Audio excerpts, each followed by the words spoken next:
The European Union has accused China of increasing cross-strait tensions by holding military drills around Taiwan. It called on all parties to exercise restraint. Taiwan has deployed its own navy in response to the drills, which some are calling a dress rehearsal for an invasion. China claims Taiwan as part of its territory and has not ruled out the use of force to take it over. The Taiwanese military is keeping a close eye on Chinese warships in the Taiwan Strait. The Chinese People's Liberation Army, who released this footage, said its navy, army, air and rocket units are practicing for precision strikes and a blockade of the self-ruled island. Taiwan quickly responded, sending its own aircraft and ships to the 180-kilometre-long strait, where tensions have escalated since a more outspoken Taiwanese president took office in May 2024. His defence minister condemned the drills. This morning, the Chinese military announced the implementation of joint naval and air exercises, and we are closely monitoring their activities at all times. Such actions by the Chinese side have fully reflected its disruption of peace and stability in this region, clearly making it a troublemaker. However, those on the streets of the capital, Taipei, said they want de-escalation rather than more tough talk from their government. Since the new president took office, cross-strait relations have become increasingly tense. I think the two sides should live in harmony because everyone hopes for peace now. We should aim for peaceful coexistence of the two sides of the Taiwan Strait. People in Taiwan all hope to lead a peaceful and stable life, and we don't want too much turmoil or war to break out. The Chinese said its military exercise would close in on Taiwan Island from multiple directions and aimed to be a strong deterrence. The ruling party stubbornly adheres to a separatist stance and attempts to seek so-called Taiwan independence by relying on external forces. These efforts are doomed to fail, like a praying mantis trying to stop a chariot. Taiwan's defence ministry labelled the drills grey zone harassment and propaganda to intimidate the country. It said it's unclear when the military exercise will end, but said no Chinese ships had entered a buffer zone off the island's coast.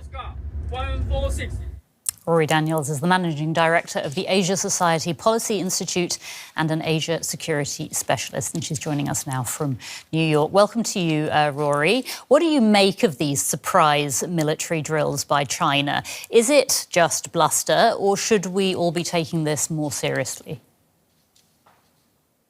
I think that the Chinese are trying very hard to send a signal to both Taiwan and the United States that they see recent moves that the U.S. and Taiwan have been making as relatively escalatory. So I think this is very much in response to Secretary of Defense Pete Hegseth's trip to the region, where he mentioned the scenario of an invasion of Taiwan as a particularly salient threat and a reason to bolster U.S. allies in the Indo-Pacific.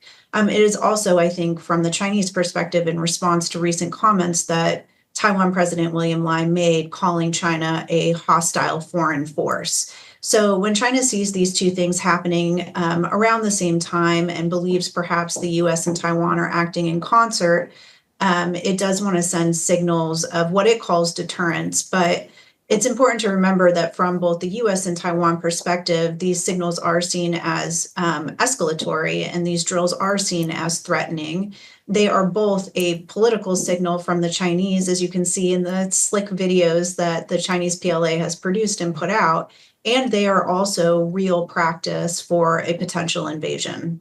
So what effect are these drills, these threats having? Are they intimidating the Taiwanese government to the extent that it might actually back down?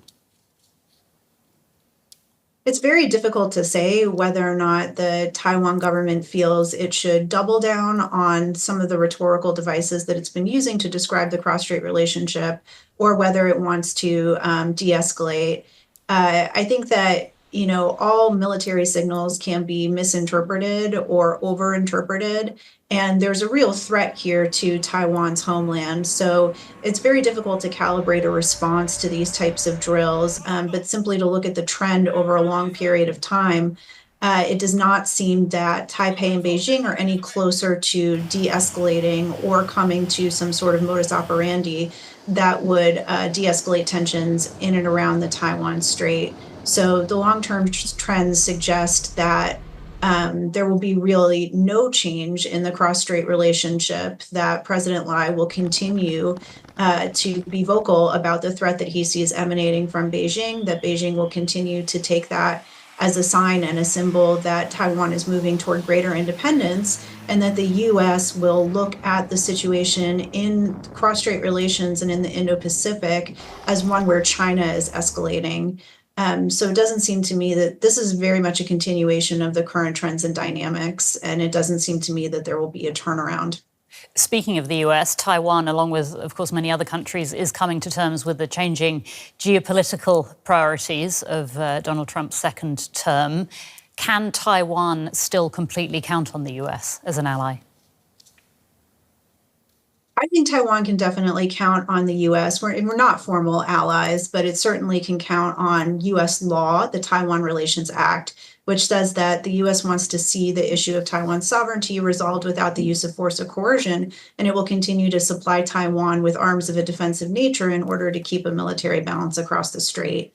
I think it's also important for Taiwan to remember that the U.S. does not want to be unnecessarily drawn into any conflict, and that the Trump administration in particular sees the U.S. military power as primarily reserved for homeland defense. Right. So it's very important that Taiwan doesn't overstep in this regard.